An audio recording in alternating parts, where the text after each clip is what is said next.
220 AD, the Great Wall. 1420, the Forbidden City. 1997, Three Gorges Dam. 2002, China does it again. Chinese engineers and workers tackle one of the biggest construction projects on Earth. In the middle of the ocean. The biggest possible piece of infrastructure that they could possibly build. Welcome to Yangshan, on track to become the biggest deep-water port ever built. A 20-kilometer quay with 50 berths, over 30 kilometers out to sea.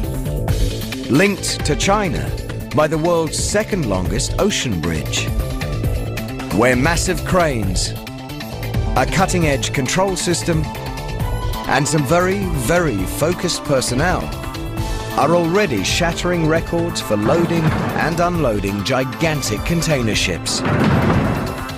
Battling for supremacy in the world's biggest import-export trade. And Yangshan's not even close to being finished.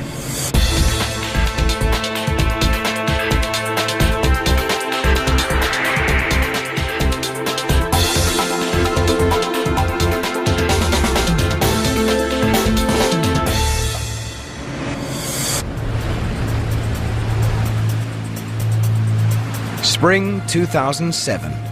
The Gudrun Maersk, one of the largest container ships on Earth, sails 32 kilometers off the Chinese coast. I started turning so early, but due to the current, then I could see it afterwards. It was a good idea. Her deck stacked high with 3,000 shipping containers. A multi-million-dollar cargo. And 32 kilometers out at sea, the crew of the Gudrun Maersk is just about to put it all overboard. At one of the biggest cargo facilities on Earth. The Yangshan Deepwater Container Port. It'll be years before this megaport is finished, but Yangshan's docks are already over 3 kilometers long. On those docks, some of the world's biggest and brawniest cranes, high-tech trucks, one of the most advanced control systems at any container port, and some of the best container port operators in the business are getting ready for the Gudrun Maersk. They'll have a good day's work ahead of them, and they'll have less than a day to do it. From the moment this giant ship docks, they'll have just 20 hours to unload her 3,000 shipping containers and load her up with 2,000 more. Then they'll have to move the 3,000 unloaded containers to the mainland, over 32 kilometers of open sea. And there's no room for error. Every ship, every day, Yangshan's battling powerful rivals for supremacy in a billion-dollar business.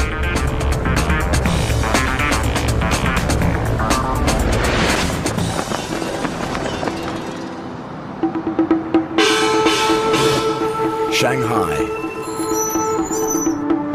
China's biggest city and the world's busiest cargo port.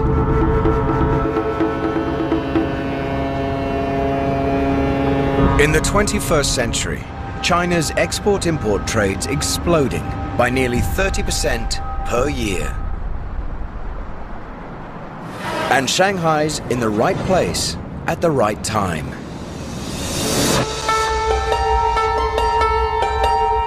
Located about halfway down the Chinese coast,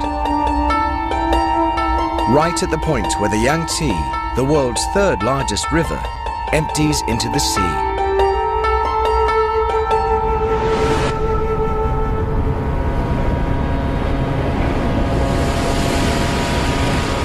Billions of dollars of goods made in China travel down the Yangtze to be shipped abroad.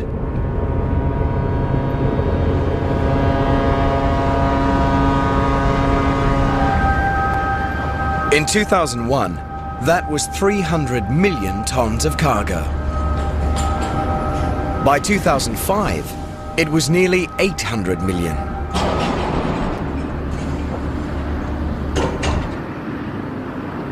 Shanghai should be sitting pretty. But it's got problems. Big problems. Problems these two guys deal with every day.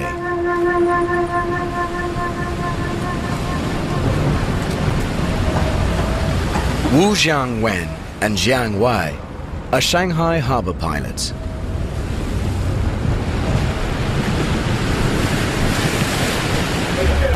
Their job: climb on board cargo ships arriving from the open sea and steer them to a safe berth at Shanghai's docks.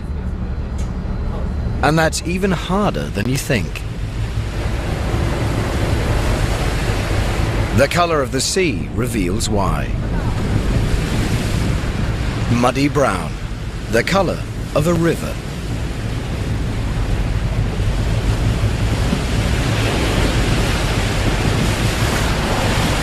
Every year, millions of tons of silt wash down the Yangtze River and into the sea.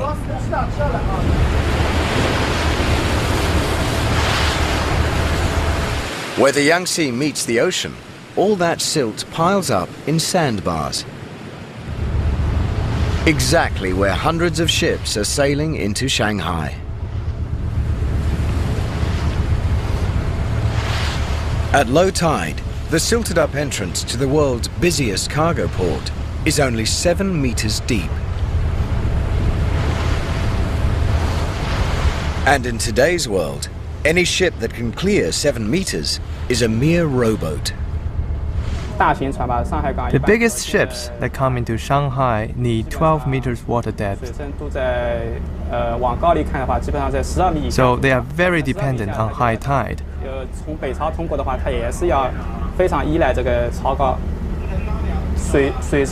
So when we go in or out of port, we have to pay very careful attention to the height of the tide.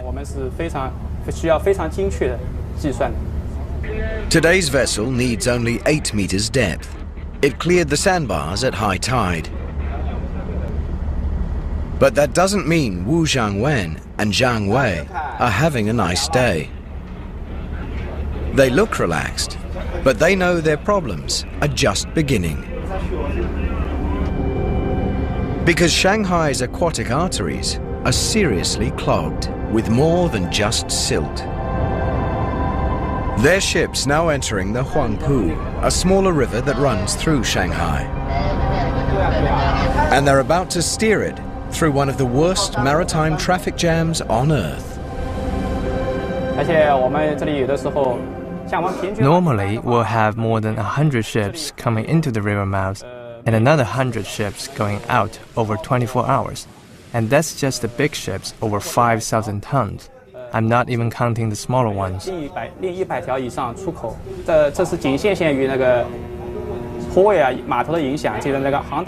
is not a simple matter of one ship following another. There are ports all along the river. Ships have to cut across traffic, so there is a lot of risk. Shipping expert Matthew Flynn compares sailing up the Huangpu to commuting to work in the middle of the Indianapolis 500. It's probably one of the most exciting and memorable journeys that any ship captain can make. That doesn't mean that he's looking forward to it. It's probably the most challenging port entrance there is in Asia. And believe it or not, there's more. If you measure the Huangpu River bank to bank, it's 400 meters wide. But our two pilots know they're working with a lot less. The navigable waterway, the waterway that's deep enough, is fewer than 300 meters wide. In some places, is only a bit more than 200 meters. And that worries Shanghai pilots, because a moving ship needs a distance 3 to 5 times its length to turn around. To avoid a collision, a 100-meter-long ship will need 300 to 500 meters. And on the Huangpu, it isn't going to get it. For instance, the ship we're on today is 145 meters long. So when it comes into the river, it can't turn itself around. And ships don't have brakes like cars do. If you slow a ship down to avoid a collision, you can't steer it. It would just drift out of control. So if there is an emergency, there is nothing I can do. That's why everybody's glad when the tugboats finally take over and push the ship into the dock.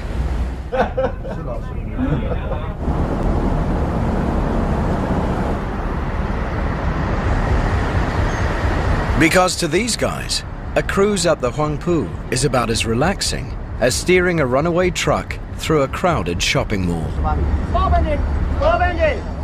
Shanghai's navigational challenges make life interesting for Wu Zhanwen and Jiang Wei. But why should they be a big problem for Shanghai? After all, Shanghai's been a world-class port for decades.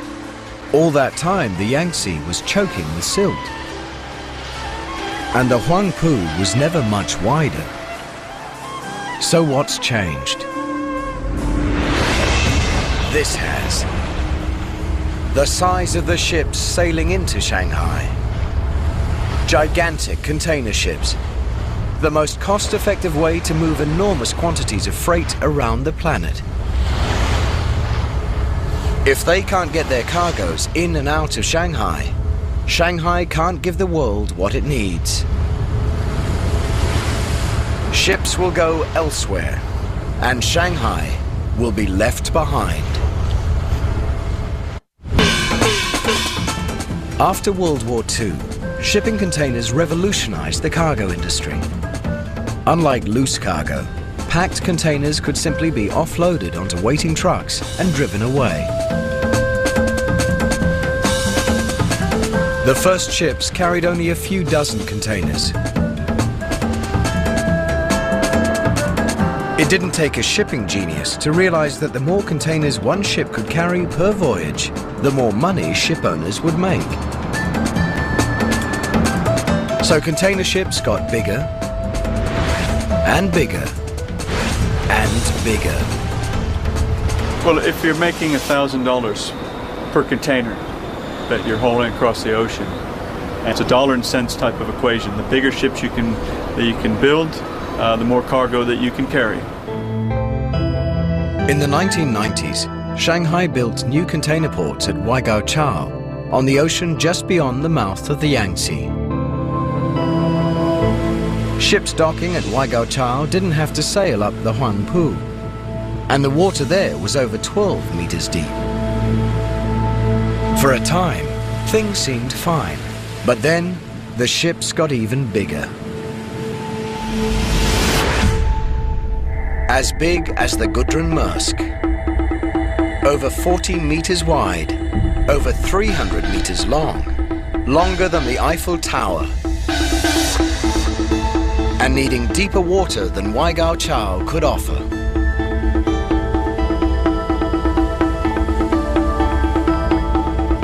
Even at 12.5 meters, that's not really deep enough for the biggest ships.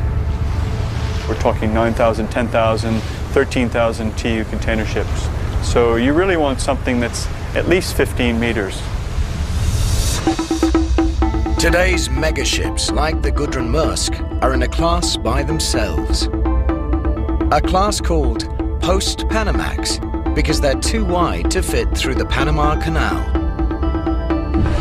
And they're also too big for Shanghai. Steering a 350-meter-long vessel up the traffic-choked Huangpu isn't the best idea.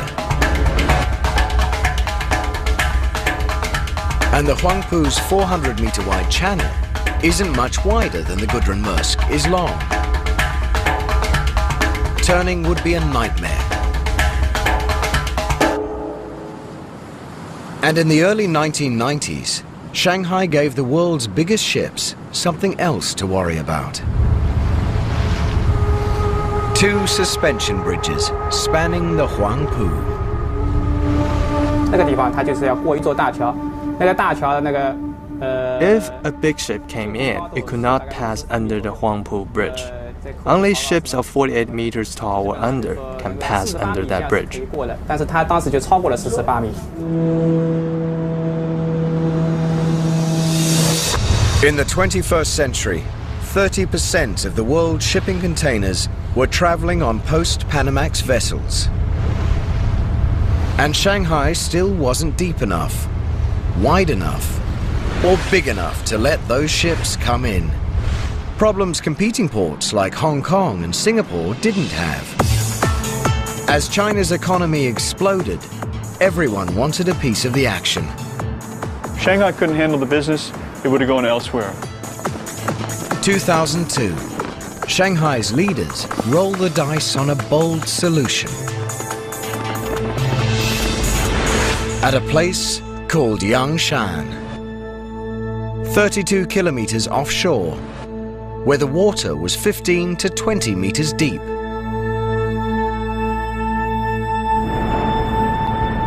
Today, Yángshān is a large island that can easily accommodate a world-class container port. But when Shanghai's engineers chose it, over 60% of it didn't exist. Yangshan was just what nature made it, a collection of tiny islands, with no room for anything but a fishing village. Engineers considered creating flat land by leveling the hills, but decided against destroying Yangshan's natural topography.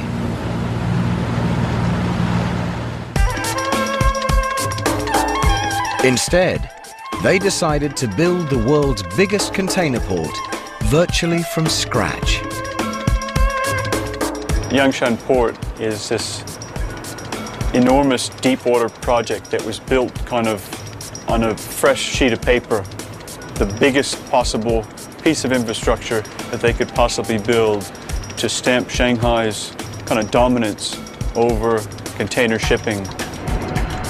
The plan called for a true megastructure, a 20-kilometer quay where 50 ships could dock at one time, and a port that could process 25 million shipping containers in 1 year, 70,000 in just one day.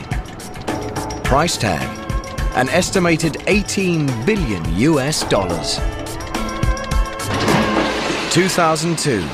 Construction begins on Yangshan Phase 1. Engineers begin transforming these lonely islets into the world's biggest container port. It's like trying to tie a butterfly knot in the middle of a raging river. You've got water that's flowing 2 meters a second. These guys are up against typhoon, bad weather, fog. They're 35 kilometers offshore. There's no power, there's no water. There's probably more inhospitable locations, but there certainly isn't a tougher location to work in for such a big project. Failure is not an option, and neither is delay. Shanghai's container traffic is growing by 30% every year. To build Yangshan, engineers must create an artificial island with a 10 square kilometer port, bigger than 20,000 basketball courts, in ocean 15 meters deep. And that will take thousands of millions of cubic meters of soil. How do you get it? Enter the Sea Dragon, the mega dredge. Built in the Netherlands to clear Shanghai's monumental silt, this is a dredge like no other. When the Sea Dragon swings into action, you can see how it got its name. Its two massive suction arms bear an uncanny resemblance to monsters of the deep.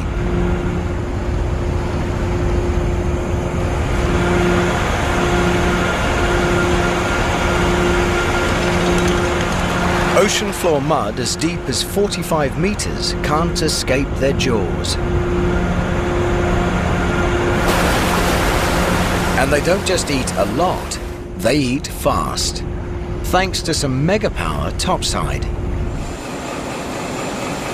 In the belly of this beast, two turbocharged 12-cylinder diesel engines generate 9,000 kilowatts of power each. With that kind of power, the Sea Dragon only needs to pump 1 hour to fill its hopper with mud. In China, 8 is a lucky number, so the Sea Dragon's hopper holds 12,888 cubic meters. That's over 200,000 kegs of beer. Once the hopper's full, two gigantic pumps drain the water from over 12,000 cubic meters of mud.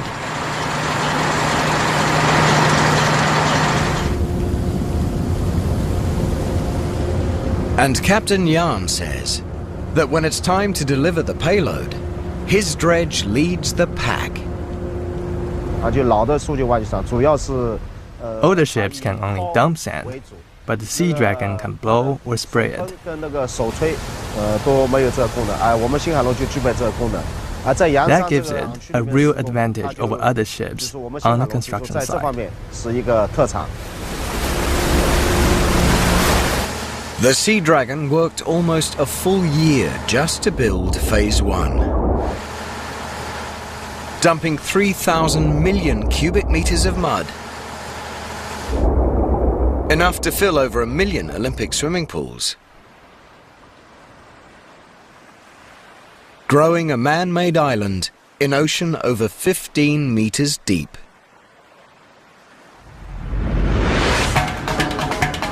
The Sea Dragon's done its job. For now. But there are still 2 more phases of Yángshān to build. And they'll need 13 billion cubic meters of mud. Enough to fill Loch Ness. Turning open sea into 10 square kilometers of world-class container port in under 4 years is pretty impressive. But Yángshān only proves itself when the world's biggest container ships come to call. Now, one of the biggest, the Gudrun Maersk, is ready to unload. And the port of Yangshan has to unload her 3,000 containers, reload her with 2,000 more, and send her on her way in just 20 hours. Over those 20 hours, Yangshan's state-of-the-art technology and the people who run and manage it must once again show the shipping world that they're among the best. Because in this high-stakes world, no matter how good you are, you're only as good as your last ship.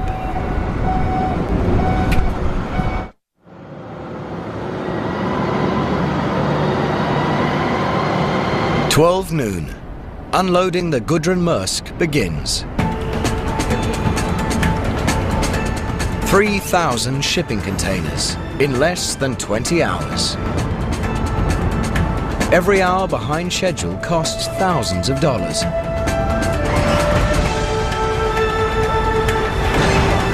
And takes you down a notch in the eyes of the shipping world.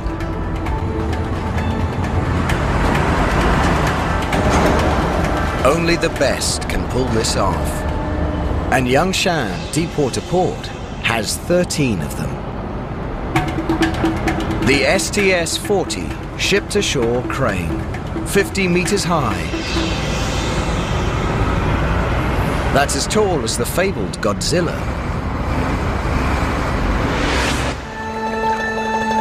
And they're manufactured right in the neighborhood, at the Zhenhua Company on Chongqing Island at the mouth of the Yangtze, only 125 kilometers from Yangshan, the biggest crane factory in the world. But even at this mega factory, where mountains of metal seem to float on air, the Yangshan cranes were a tall order.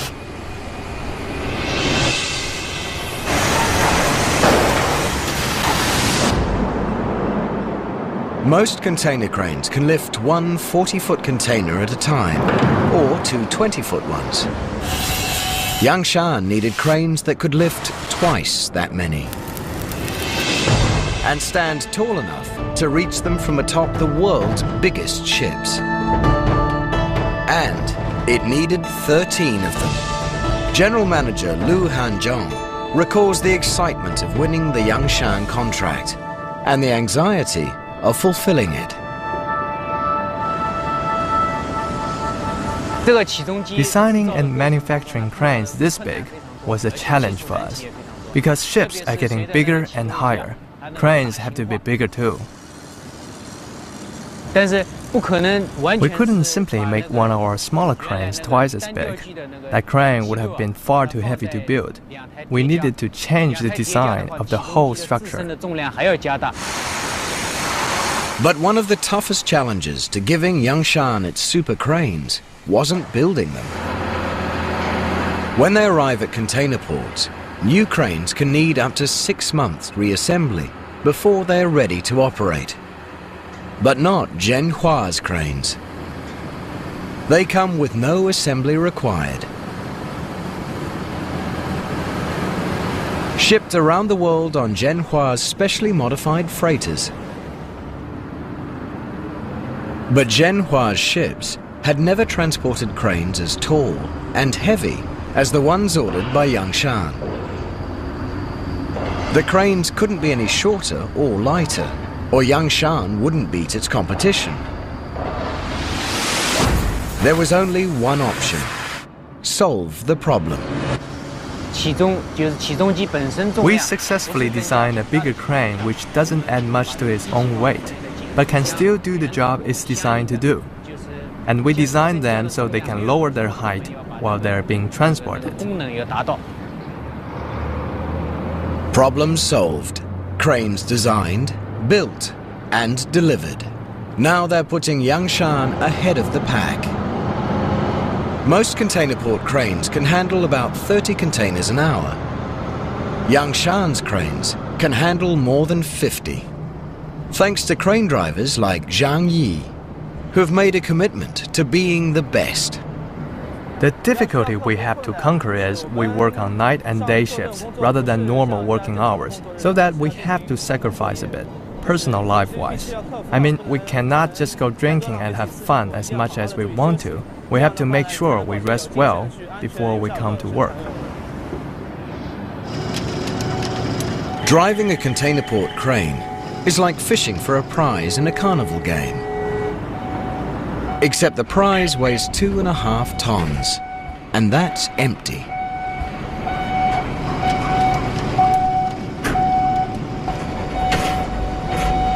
Sitting in a cab meters up, the operator has to maneuver the crane's lifter, called a spreader, into position over each container, then lower it by eye and by hand.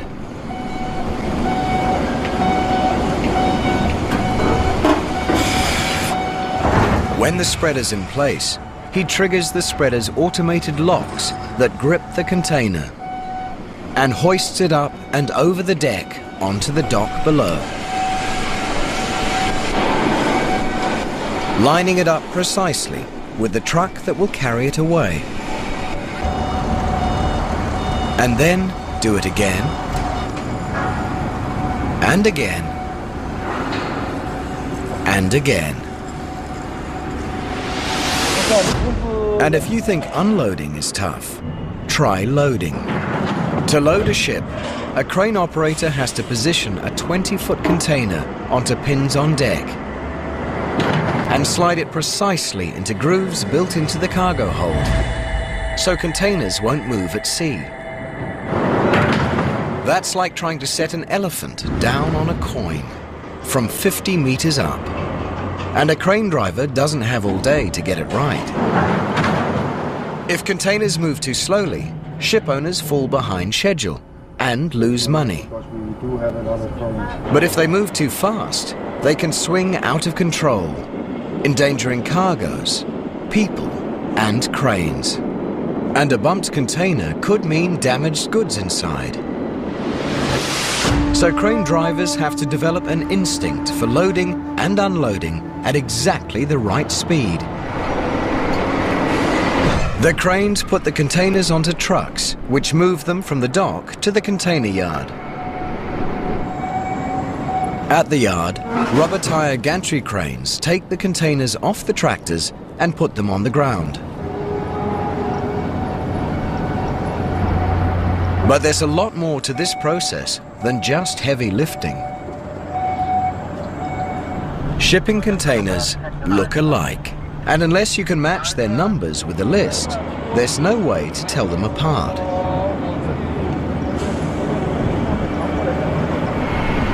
From the moment they leave the Gudrun Maersk, 3,000 containers have to be precisely tracked.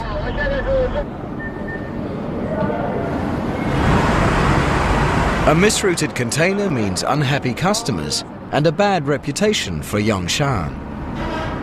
A lost container is unthinkable. But it's unthinkable thoughts like these that keep operations manager Shi Min-hua fully focused throughout his shift. More than anywhere, the burden of success or failure rests squarely on his shoulders. For the duration of his shift, he'll bear the ultimate responsibility for keeping the operation on time and on track. The port runs 24 hours. We are under a lot of pressure to work fast, but we try our best to fulfill our service promises to our customers.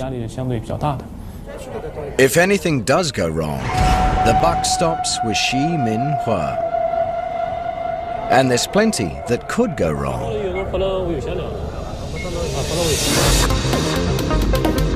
Before a ship sails, the shipping company's computers analyze the contents and destinations of its several thousand containers and assign every container a specific place on board. The first port containers are the ones on top, and the last port's containers are on the bottom. It's a pretty complex mathematical equation. If port operators make a mistake or fall behind schedule, they might have to ask permission to load containers in places other than the ones the computer assigned them. And that's not a question a ship's captain wants to hear. Containers loaded in the wrong places will confuse unloading in the next port. Badly loaded containers could make the ship unstable on the open sea. And Yangshan's competitors, Hong Kong and Singapore, each handle over 20 million containers a year with an error rate of less than 1%. All good reasons why no one at Yángshān wants to rock the boat.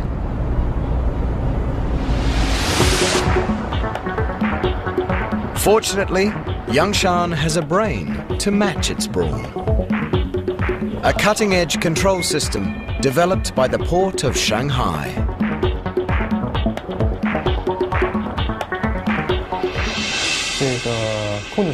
The operation control room has a highly developed CCTV supervising system,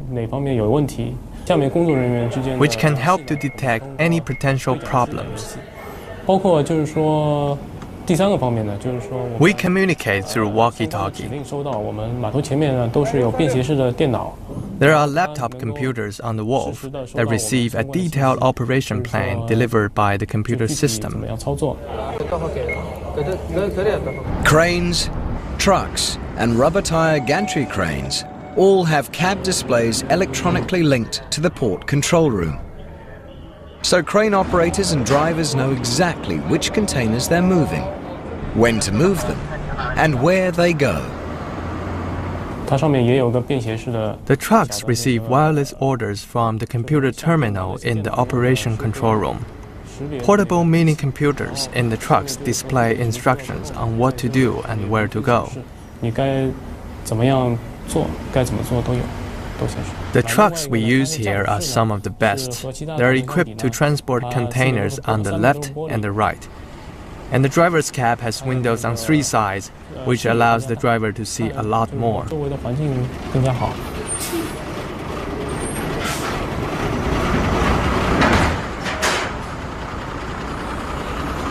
The Yangshan system maximizes efficiency.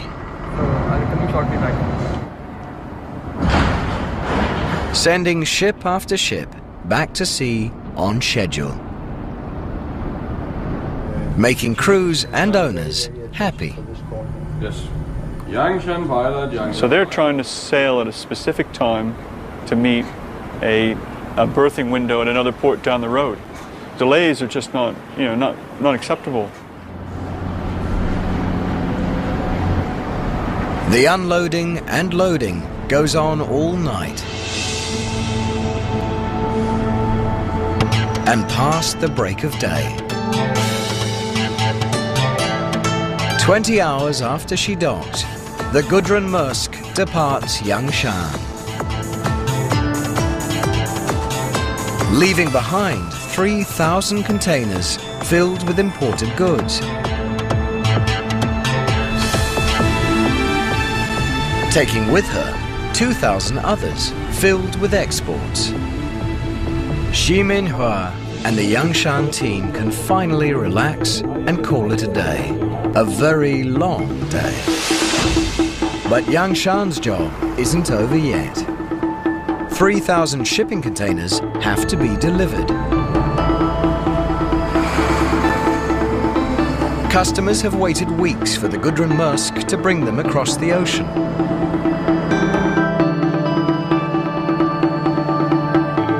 And now they're sitting on an island 32 kilometers out to sea. To compete with other world-class container ports, Yangshan must move over 20 million shipping containers per year. But how do you maintain your competitive edge when you're on an island in the middle of the ocean? You build another megastructure. The Donghai Bridge. 6 lanes wide and 32 kilometers long. More than 12 times longer than the Golden Gate Bridge. The second longest ocean-spanning bridge in the world.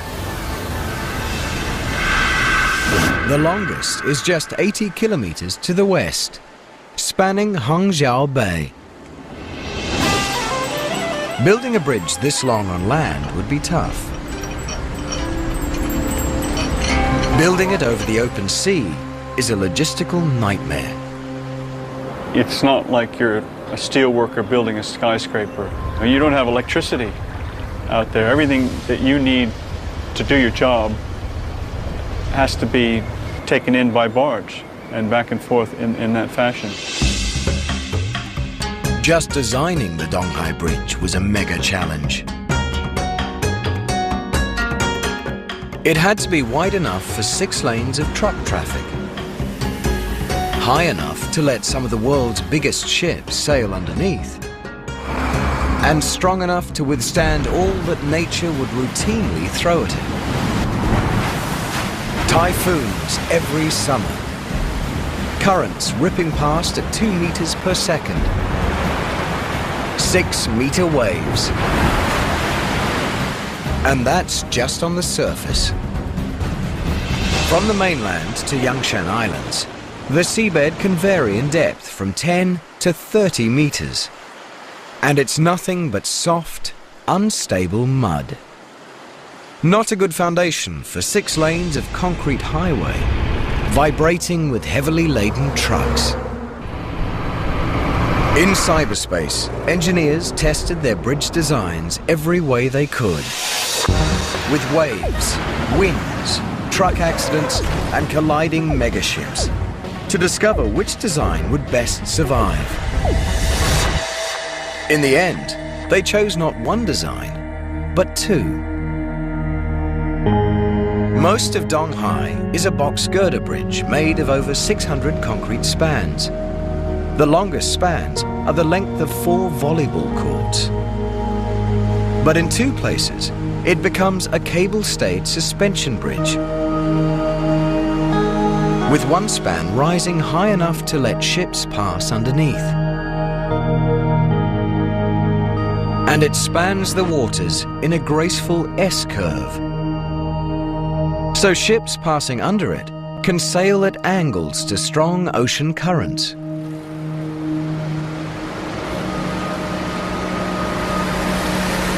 By 2002, engineers had a bridge that worked beautifully, on paper and in their computers. Now, they had to build it. First challenge: anchor kilometers of concrete in waterlogged mud, firmly enough to stand up in a typhoon. Engineers drove over 6,000 foundation piles into the sea floor, positioning them with GPS and 7 satellites within a 3 to 5 millimeter accuracy. 20 plus meters of water, then another 40 meters down below before they actually reached bedrock. Next problem: how to build 600 concrete spans, some weighing over 2,000 tons. In the middle of a sea so rough, construction's possible only 6 months of the year. The solution was not to even try. Instead, the Donghai's builders pre-built its massive spans on land and towed them out to sea. I mean, it would be craziness to try to build the bridge, you know, piece by piece in that position. And they had to actually, in the middle of the process, you know, actually construct this new barge with 1,600 ton lifting capacity to move these bridge sections into position. From start to finish, nothing was routine about building Donghai Bridge, including the workers' lives. As construction moved further out to sea, massive bridge pilings did double duty as dormitories. On 10 December 2005, 42 months after construction began, the Donghai Bridge opened to traffic.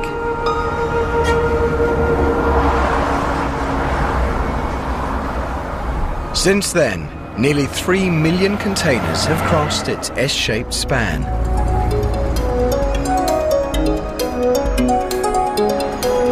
Under the watchful eyes of bridge operators.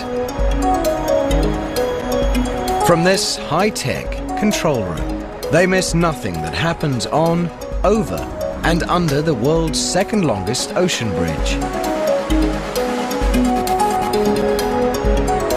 Their eyes, some 80 surveillance cameras placed along its 32-kilometer length. Electronic eyes that never close. And for good reason. The Donghai Bridge is a triumph of engineering over nature.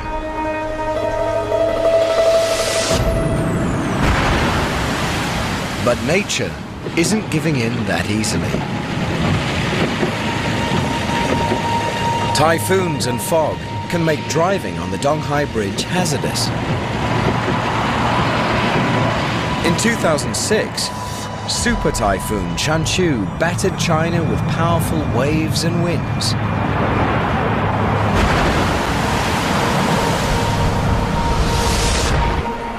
The bridge stood its ground. And by mid-2007, Yangshan had moved Shanghai from world's 3rd biggest container port to number 2. Only 1 million containers behind its rival Singapore. When it's completed in the year 2020, Yangshan Island will be the world's biggest container port. Its wharves stretching an awesome 20 kilometers, with berths for 50 ships, capable of handling 25 million shipping containers a year. No city has ever achieved what Shanghai has done with the Yangshan deepwater port. It was a tremendously visionary project. For the city fathers of Shanghai to actually create this over such a short time frame was tremendously far-sighted. It's a very emotional issue, I think, for everyone, from the guy in the street, to the city leadership, to the country leadership. They all know that Shanghai is the #1 port in China, will be the largest container port in the world. And that's something that you don't see in Europe or the United States. For someone, in Los Angeles versus Oakland saying, geez, we've got the biggest container port in the United States, they don't know, and they probably don't care. But here, it's something that everyone knows about, and it's something that they're intensely proud of achieving. But shipping companies are already designing even bigger container ships. Mega ships that will demand even longer docks, bigger cranes, and deeper water.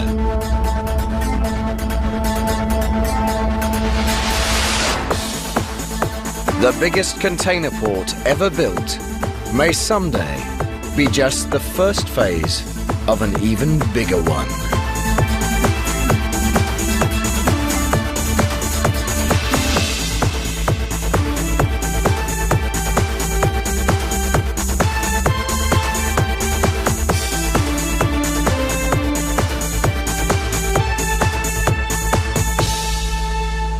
...32 kilometers off the Chinese coast. I started turning so early, but due to the current, then I could see it afterwards, so it was a good idea. Her deck stacked high with 3,000 shipping containers. A multi-million-dollar cargo. And 32 kilometers out at sea, the crew of the Gudrun Maersk is just about to put it all overboard. At one of the biggest cargo facilities on Earth. The Yangshan Deepwater Container Port. It'll be years before this megaport is finished, but Yangshan's docks are already over 3 kilometers long. On those docks, some of the world's biggest and brawniest cranes, high-tech trucks, one of the most advanced control systems at any container port,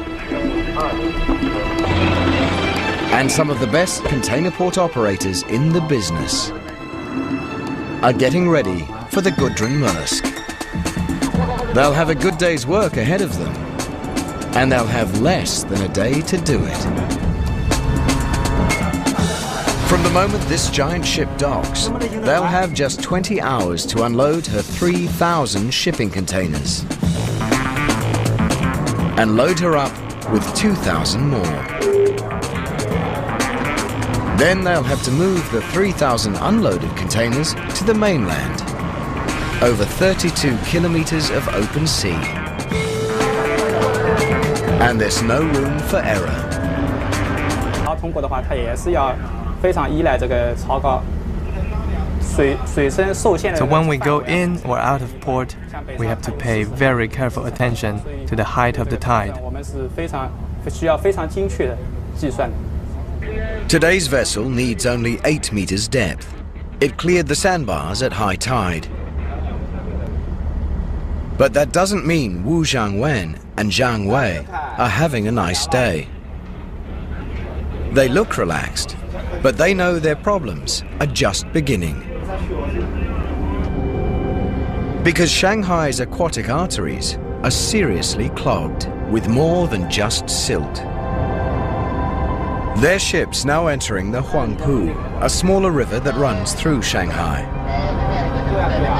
And they're about to steer it through one of the worst maritime traffic jams on Earth. 而且我们这里有的时候，像我们平均 Normally, we'll have more than 100 ships coming into the river mouths and another 100 ships going out over 24 hours. And that's just the big ships over 5,000 tons. I'm not even counting the smaller ones. 另100条以上出口，这是仅限于那个泊位啊码头的影响，这个那个航道沿岸。 It is not a simple matter of one ship following another. There are ports all along the river. Ships have to cut across traffic, so there is a lot of risk. 船舶流的。好的。 Shipping expert Matthew Flynn compares sailing up the Huangpu to commuting to work in the middle of the Indianapolis 500. It's probably one of the most exciting and memorable journeys that any ship captain can make. That doesn't mean that he's looking... Problems these two guys deal with every day.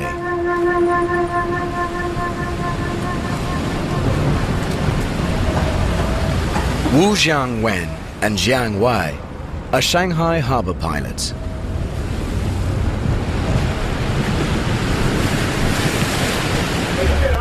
Their job, climb on board cargo ships arriving from the open sea and steer them to a safe berth at Shanghai's docks. And that's even harder than you think. The color of the sea reveals why. Muddy brown, the color of a river.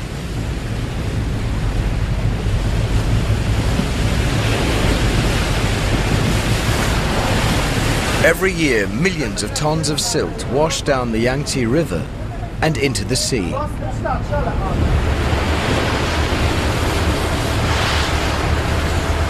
Where the Yangtze meets the ocean, all that silt piles up in sandbars. Exactly where hundreds of ships are sailing into Shanghai. At low tide, the silted-up entrance to the world's busiest cargo port is only 7 meters deep. And in today's world, any ship that can clear 7 meters is a mere rowboat. The biggest ships that come into Shanghai need 12 meters water depth.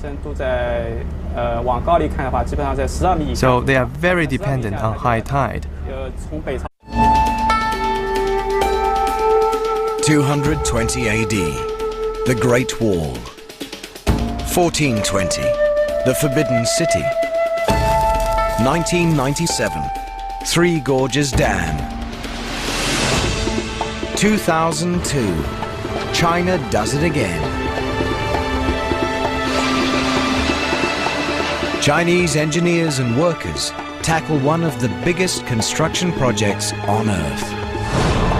In the middle of the ocean. The biggest possible piece of infrastructure that they could possibly build.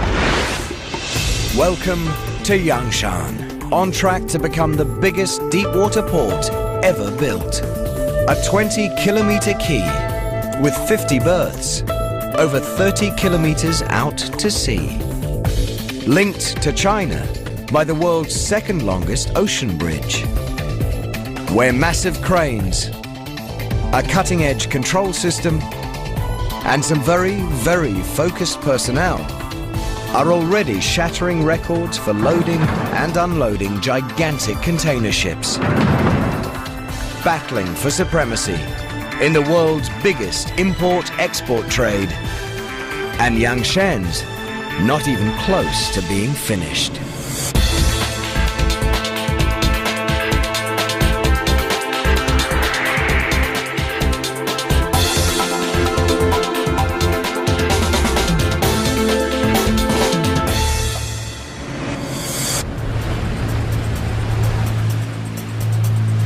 Spring 2007. The Gudrun Maersk, one of the largest container ships on Earth, sails the...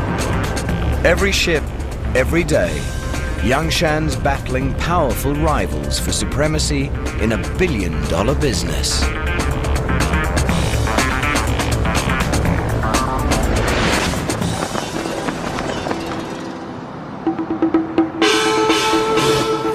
Shanghai, China's biggest city and the world's busiest cargo port.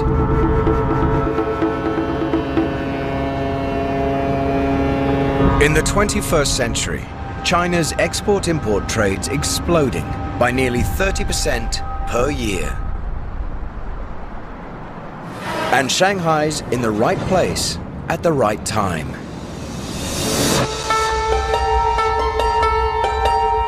Located about halfway down the Chinese coast, right at the point where the Yangtze, the world's third largest river, empties into the sea.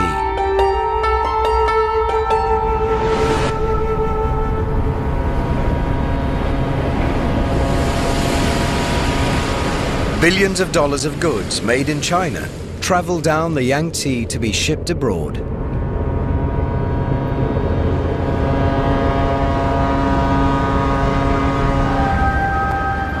In 2001, that was 300 million tons of cargo. By 2005, it was nearly 800 million.